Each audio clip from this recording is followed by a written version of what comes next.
안녕하세요. 올드 스토리입니다. 오늘 소개 작가는 미국의 소설가이며 단편 작가인 오든 딜입니다. 딜은 1922년 미국 미시시피에서 태어났습니다. 작가는 21편의 소설과 100여 편 이상의 단편 소설을 집필했으며 서스펜스 작가로 꾸준히 활동을 하였습니다. 오늘 소개 작품은 포도주 한 병입니다. 판사인 주인공은 낡은 집에서 10년간 같이 산 아내를 기다리며 이야기가 시작됩니다. 그럼 편안한 마음으로 감상하세요.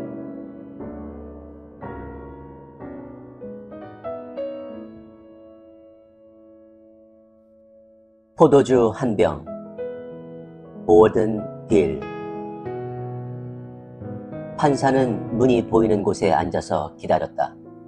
아내가 15분 전에 전화를 했으니 이제 앞으로 10분만 있으면 나타날 것이다. 판사는 법정에서처럼 꼿꼿하고 엄숙하게 앉아 있었다. 얼굴 역시 마음처럼 굳어 있었다. 판사는 덩치가 컸다. 그 큰 몸집 때문에 위험이 있어 보였고 주름진 얼굴은 근엄해 보였다. 머리는 희끗희끗한 반대기였다. 그렇다고 지금 기다리고 있는 아내와 결혼하던 날보다 더 희어진 것도 아니었다. 집안은 조용했다.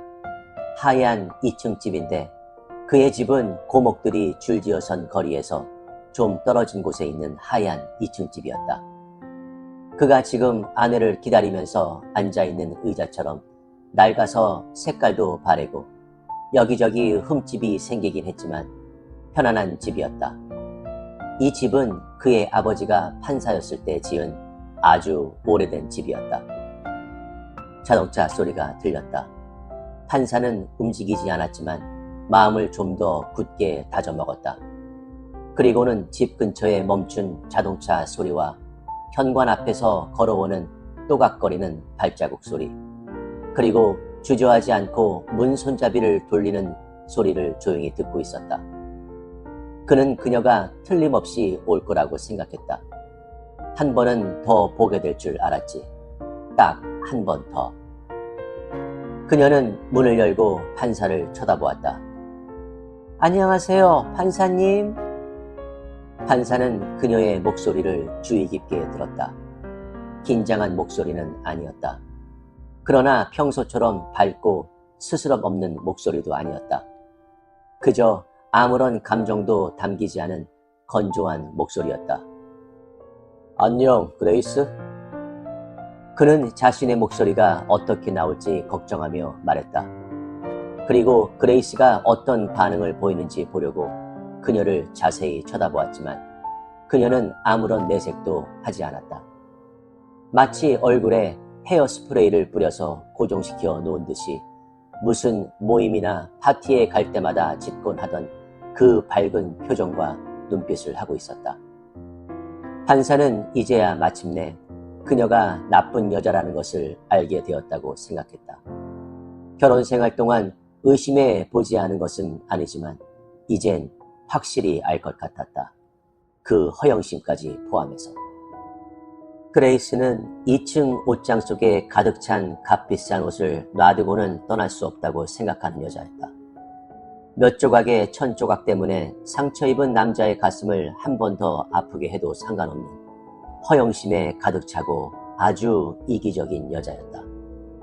제 옷을 가지러 왔어요. 신경 쓰지 마세요. 그레이스는 아무런 감정도 없는 목소리로 말했다. 그럼 당신은 정말 가겠다는 말이군.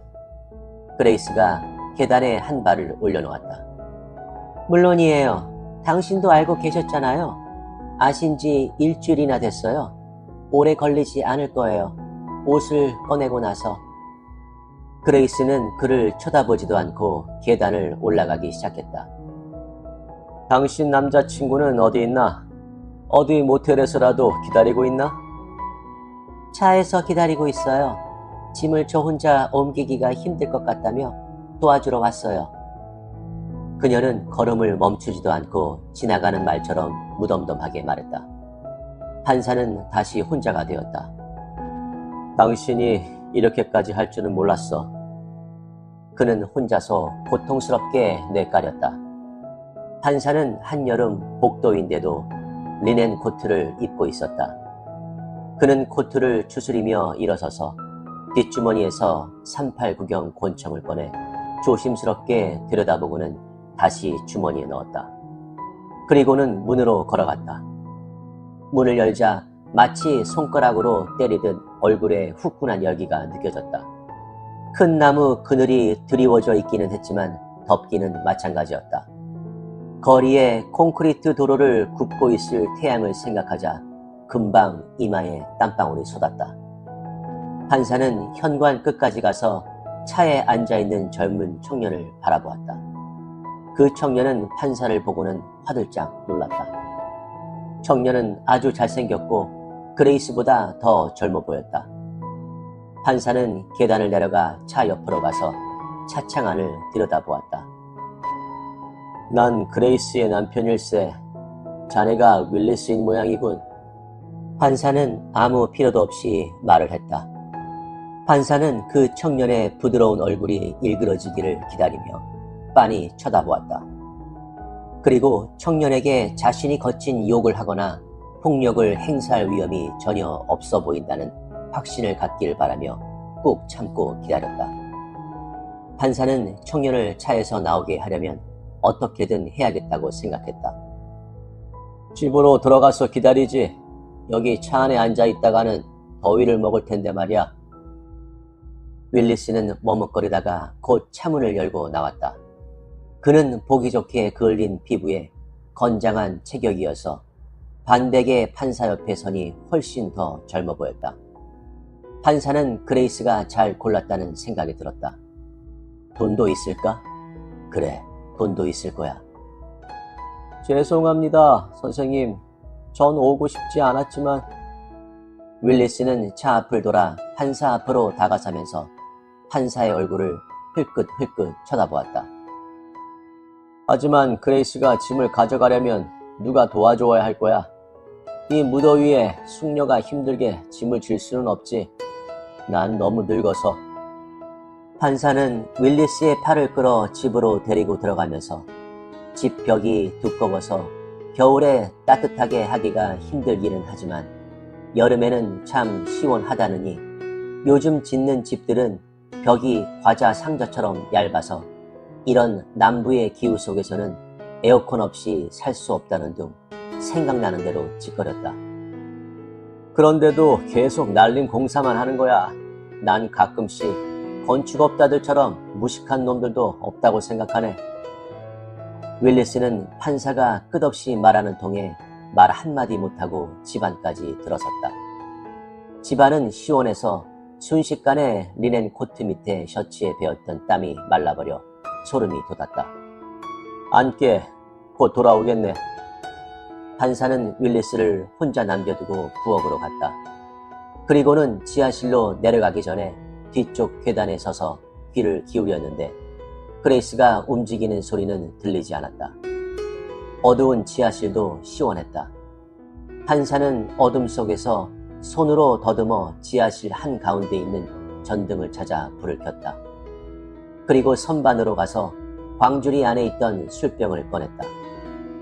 그는 먼지와 거미줄로 뒤덮인 술병을 손에 들고 바라보았다. 내가 2층에서 아내를 기다리던 것처럼 이것도 여기서 10년 동안 먼지를 뒤집었으며 누워있었군. 이제 기다림은 끝났어. 더 이상 기다리지 않아도 돼. 판사는 불을 끄고 계단을 더듬거리며 올라갔다. 그는 부엌에서 잔과 병따개를 찾아 부엌문을 밀고 다시 거실로 나갔다. 돌아서서 문을 닫고 윌리스를 바라보니 그는 여전히 거실 한가운데 엉거주춤한 자세로 서 있었다. 판사는 그가 바람 속에서 위험을 감시하려는 사슴 같다고 생각했다. 여차하면 잽싸게 달아날 수 있으니 젊음이란 참 아름다운 것이라 생각이 들었다. 앉게, 이 사람아. 난 그레이스를 잘 알아. 좀 있어야 할 거야. 기다리는 동안 이 세리주나 한잔 하세. 판사는 술병을 들어보였다. 젊은이는 그래도 꿈쩍하지 않았지만 판사는 모른 척하며 무릎 사이에 병을 끼우고 그 주름진 손으로 병마개를 비틀었다. 썩은 코르크 마개는 한 번 힘을 주자 쉽게 빠졌다. 판사는 즐겨앉는 안락 의자에 앉아서 아직도 잔뜩 긴장한 채 서 있는 청년을 올려다보았다. 윌리스, 이곳은 작은 마을이야. 난 여기서 한평생을 살아왔네. 그리고 우리 아버지와 할아버지도 여기서 사셨지. 난 여기서 변호사로 일하다가 판사가 되었네. 난 아주 오래전부터 판사 일을 해왔어. 판사는 말을 멈추고 잠시 세리주 술병을 바라보았다. 난 이 마을을 너무 잘 알아. 이 남부지방의 특성을 말이야. 내가 자네를 죽인다고 해도 난 처벌받지 않을 수 있어. 자네가 내 아내와 만나던 순간부터 자네는 아주 불리한 입장이 되어버린 거야. 물론 자네는 그걸 몰랐겠지. 자네는 이 지방 사람이 아니니까. 하지만 자기 아내의 정부를 쏴 죽였다고 해서 처벌하자고 할 사람은 10,000명 중에도 10명도 안 될 거야. 물론 법은 그렇지 않지. 하지만 세상 일이 법대로만 되는 건 아니야. 윌리스는 꼼짝도 하지 않았지만 판사는 그가 겁을 먹고 긴장했다는 것을 느낄 수 있었다. 그는 잔뜩 겁을 먹은 것이다. 판사는 이제 자신이 무서운 노인이 되고 말았다는 생각에 슬퍼졌다. 무서운 늙은이가 되리라고는 생각해 본 적도 없는데. 난 오랫동안 자네를 죽여버려야겠다고 생각했어. 언제고 나타나기만 하면 말이야. 난 아내를 사랑하네. 젊은이들은 늙은이가 젊은 아내를 바보처럼 사랑하는 것을 이해하지 못할 거야. 젊은이들은 광적이거나 정열적인 것, 그리고 욕망에 대해서는 잘 알지. 하지만 난생 처음 사랑에 빠진 늙은이의 바보 같은 사랑은 절대 모를 거야. 그래, 모르지. 젊은이들은 결코 이해하지 못해. 그래서 난 자네를 쏴야겠다는 결심을 한 거야. 판사는 말을 멈추고 한참 동안 생각에 잠겼다. 그리고는 지난날의 추억 때문에 고통스러워서인지 한숨을 쉬었다. 하지만 나는 법조인이야. 변호사로서 판사로서 일해왔지. 난 폭력을 경멸하는 사람이야. 매일같이 법정에서 폭력이 또 다른 폭력을 부른다는 것을 봐온 사람이니까 말일세. 판사는 몸을 앞으로 숙이고 조심스럽게 두 손으로 포도주병을 들어올렸다. 그는 마개를 뺄 때 부스러진 코르크 부스러기가 씻겨 나오도록 자신의 잔에 술을 조금만 따랐다. 그리고 청년의 잔을 채운 다음 자신의 잔도 채웠다. 안깨, 이건 아주 좋은 포도주야. 이런 술을 다시는 맛볼 수 없을 거야. 판사는 부드럽게 말했다. 그제서야 윌리스는 꼭두각시처럼 어정쩡하게 의자에 앉았다. 잔을 드는 윌리스를 보면서 판사는 그가 술로 공포를 없애고 용기를 얻으려 한다고 생각했다. 술을 마신 윌리스는 오래된 고급 포도주 특유의 부드러운 맛에 깜짝 놀랐다. 그래, 아주 좋은 술이지. 아주 오래된 술이고 우리 25회 결혼 기념일에 마시려고 아껴두었던 거지. 윌리스는 술잔을 입으로 가져가다가 다시 멈칫했다. 그의 얼굴에 놀란 기색이 역력했다. 어서 마시게. 어서. 지금보다 더 마시기 좋은 때는 없을 거야. 판사의 입술이 삐뚤어졌다.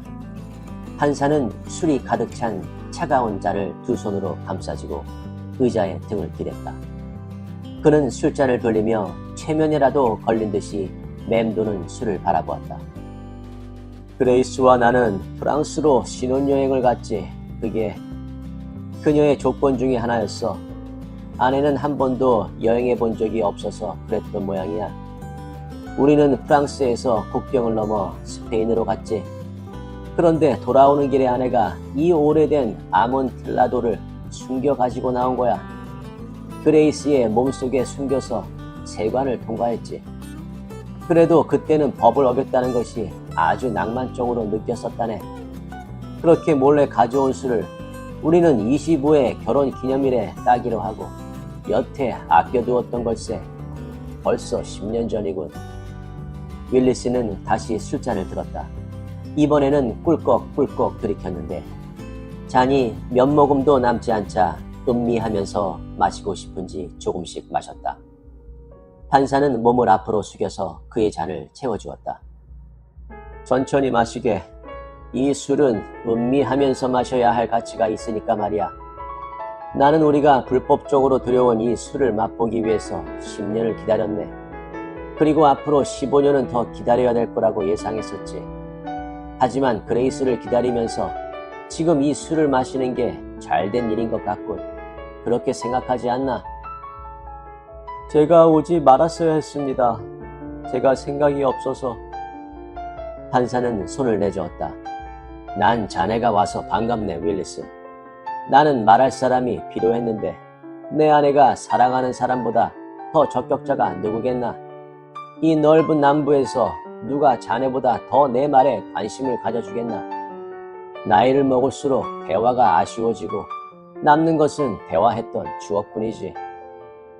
판사가 말을 멈추자 방 안에 정적이 감돌았다. 판사는 이제 반쯤 남은 술병을 바라보았다. 반병을 마신 것이다. 술이 들어가자 기분이 좋아지고 몸이 따뜻해져서 판사는 그 편안한 안락 의자가 더 편하게 느껴졌다. 위층에서는 아직 아무런 소리도 들리지 않았다. 판사는 그레이스가 짐을 싸려면 시간이 꽤 걸릴 거라고 생각했다. 그레이스는 최대한 꼼꼼히 짐을 쌀 것이다. 판사는 포도주 한 병을 마실 시간은 있겠다고 생각했다. 시간은 충분하다. 그레이스를 만났을 때 난 50이었네. 그리고 믿을 수 없는 얘기지만 난 그때까지 사랑을 해본 적이 없어. 나도 왜 그랬는지 모르겠어. 지금처럼 흔한 일은 아니지만 나는 한창 때 데이트도 해보고 춤도 춰봤고 키스까지 해봤네. 하지만 사랑을 해본 적은 한 번도 없어. 판사는 말을 멈추고 얼굴을 찌푸리며 술잔을 바라보았다.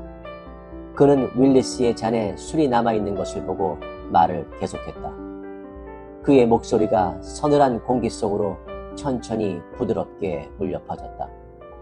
윌리스는 몸을 앞으로 기울이고 판사의 얘기를 듣고 있어서 판사는 더 이상 그가 두려워하지 않는다는 것을 알고 있었다.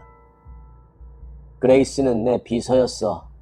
잘 익은 브랜디처럼 아름다운 젊고 유능한 여자였어.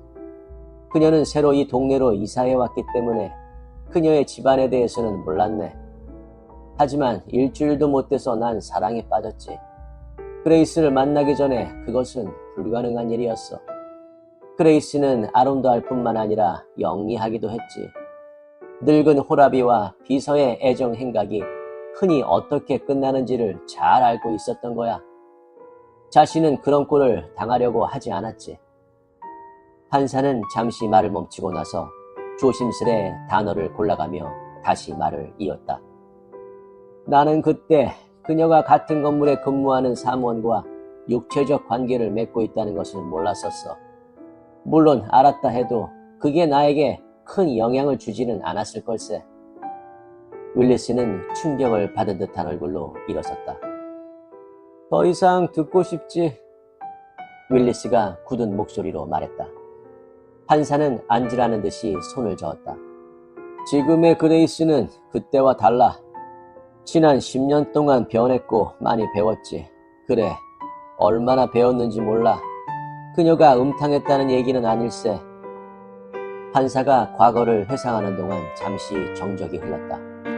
윌리스는 다시 의자에 앉았다. 순간적이었던 분노도 가라앉은 듯 판사가 계속 말하기를 기다렸다.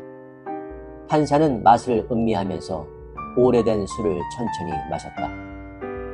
그것이 나에게 아주 치명적이었네. 난 그레이스를 사랑했지. 내 것으로 만들고 싶었어. 나이는 들었지만 믿을 수 없을 만큼 사랑의 열병을 알았지. 나는 어떻게 해서든지 그녀를 내 것으로 만들려고 했어. 그런데 그녀는 영리해서 나를 교묘히 피했어.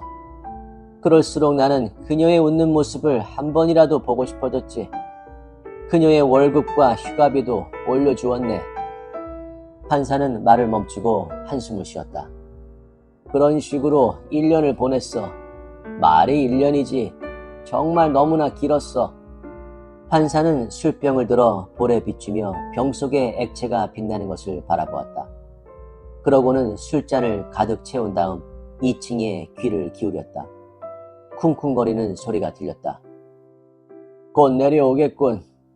그 당시 그레이스는 자신에게 필요한 것이 무엇인지 알고 있었네.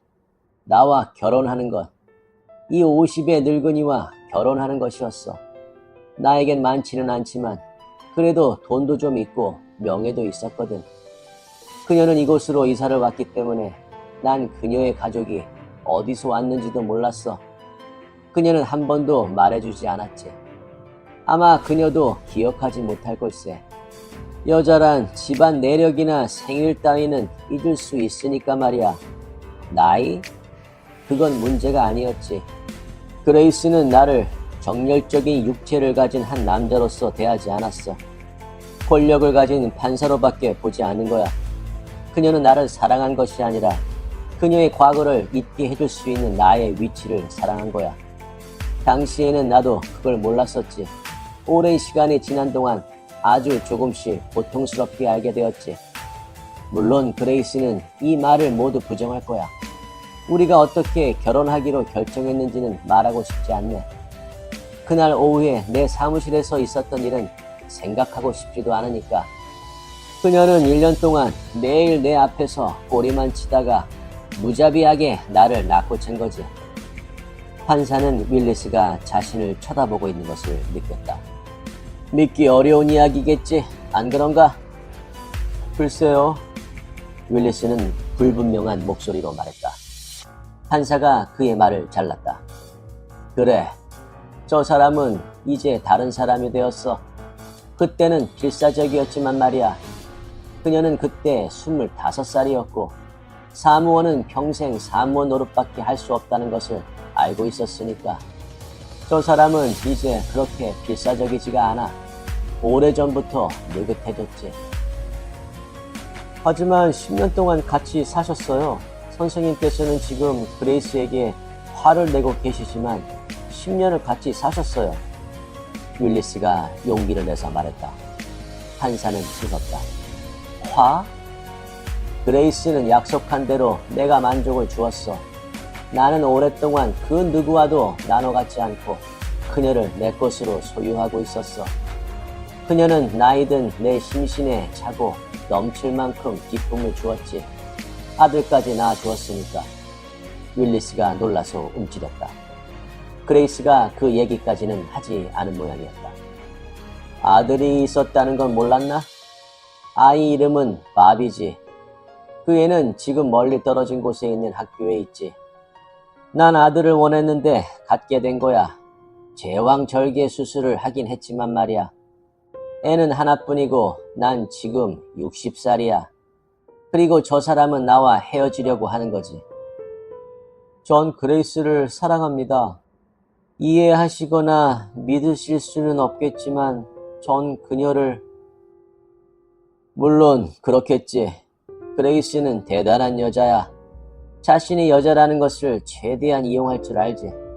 나도 자네가 그레이스를 사랑한다는 것을 아네. 자네가 처음은 아니니까.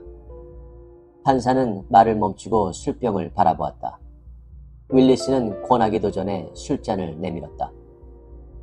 한 잔은 더 나오겠군. 그때쯤이면 그레이스도 내려올 거야.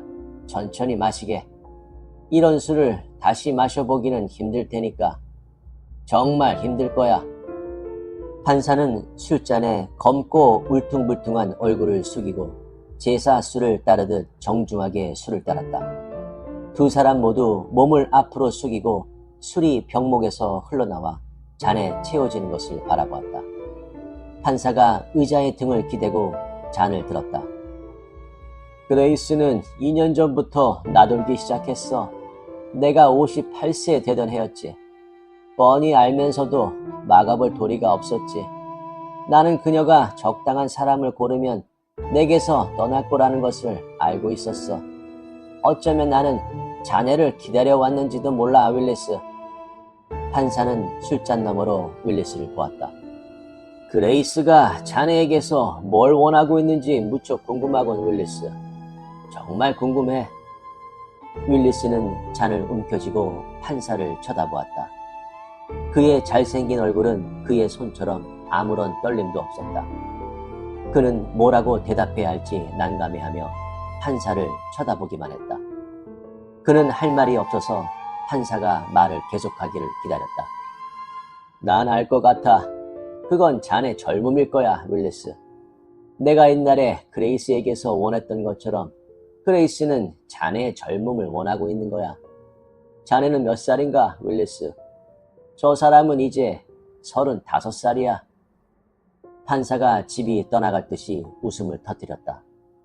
윌리스가 몸을 움직였다. 판사는 자신의 말이 그에게 어떤 효과를 주었다고 생각했다. 전 그레이스를 사랑합니다, 선생님. 아실 거예요. 내가 가진 것은 모두 그녀에게 주겠습니다. 젊음이든 돈이든. 그래, 알아. 자네가 그러리라는 것을 아네. 윌리스는 허리를 펴고 앉았다. 제가 여길 오길 잘했군요. 선생님과 얘기를 할 수 있어서 기쁩니다. 사실 두려웠었어요. 이런 상황이라면 누구든지 그럴 겁니다. 육체적으로가 아니라 정신적으로 시달릴 것을 예상해서 말입니다. 그런데 이제 선생님의 그 공평하고 지적인 말씀을 듣고 보니 판사는 젊은이의 더듬거리는 말을 아니 꼽다는 듯이 듣고 있었다. 윌리스는 술을 빨리 마셔서 취한 것 같았다. 판사는 조금도 취기가 느껴지지 않았다. 그런 말을 할 필요가 뭐 있겠나. 말하지 않아도 알아. 우리 둘이 이 오래된 술이나 다 나눠 마시자고 말하고 싶겠지. 판사는 술을 한 모금 마셨다. 자, 마시게. 이제 조금밖에 안 남았군. 그 사이에 판사는 주머니에서 389경 권총을 꺼냈다. 윌리스가 술잔을 비우고 잔을 내릴 때 판사는 그의 머리에 총을 쏘았다. 총알에 맞기 직전에 윌리스의 깜짝 놀란 얼굴이 보였다. 그는 지금까지 둘이 친근하게 앉아있던 낡은 의자 사이로 쓰러졌다. 판사 역시 놀랐다. 젊은이가 마지막 한 방울까지 다 마시고 나면 쏘아야겠다고 생각하고 있었던 것이다. 한 발의 총성은 이 오래된 집을 무너뜨릴 듯 메아리쳤다. 총소리는 마치 어린아이 울음소리처럼 들렸고 그레이스가 못 들었을 리 없었다. 판사는 왼손에 술병을 들고 오른손에 총을 든 채 일어섰다. 그는 계단 쪽으로 걸어가면서 그레이스가 미친 듯이 달려오는 소리를 들었다. 올려다보니 그레이스가 하얗게 질린 얼굴로 내려다보고 있었다. 계단은 어두침침했지만 그레이스의 주름진 얼굴은 똑똑하게 보였다. 그래, 당신도 이제 35살이야. 판사님! 그레이스가 울부짖었다. 평소의 우아함은 볼 수 없었다. 판사님, 무슨 짓이에요? 그레이스, 우리가 아껴왔던 포도주를 우리 둘이 다 작살내버렸어. 우리 둘이 말이야. 판사는 아직도 연기가 나는 총을 떨어뜨렸다. 총이 마루에 떨어지는 소리가 났다. 판사는 그레이스를 잠시 바라보았다. 그리고는 돌아서서 전화기 쪽으로 걸어갔다. 판사는 전화를 하면서도 여전히 술병을 들고 있었다. 그것은 오래된 포도주의 마력이 사라져서 이제는 텅 빈 보통의 낡은 병일 뿐이다.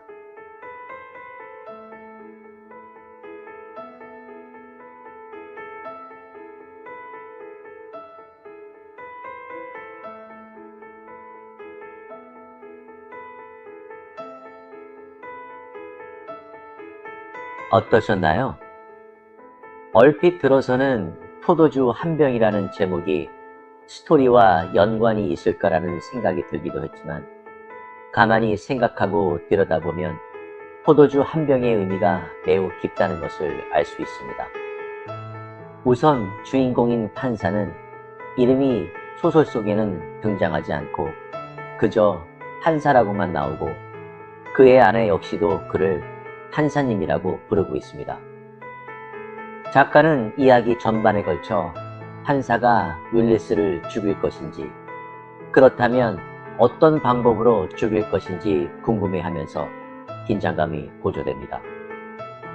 살인은 갑자기 그리고 망설임 없이 이루어졌습니다. 그는 마지막 순간까지 자신이 그런 일을 하리라고 믿지 않았습니다. 그리고 판사가 그레이스에게 우리가 그것을 죽였다고 말하자 술병을 언급했습니다. 그는 또한 아내와 나누었던 사랑을 언급하고 있습니다. 이야기의 끝에서 그 병은 지금은 비어있고 평범하다. 단지 오래된 유리병일 뿐이며 우리는 판사의 연애가 끝났음을 알게 됩니다. 저는 어찌 보면 평범한 스토리인 것 같지만 작가의 놀라운 비유에 감탄하게 되었습니다. 포도주 한 병과 사람과의 관계 말이죠. 그렇다면 여러분은 술 좋아하시나요? 마시고 계신 술을 무엇으로 비유하고 계시나요? 구독과 좋아요는 영상 제작에 많은 힘이 됩니다. 감사합니다.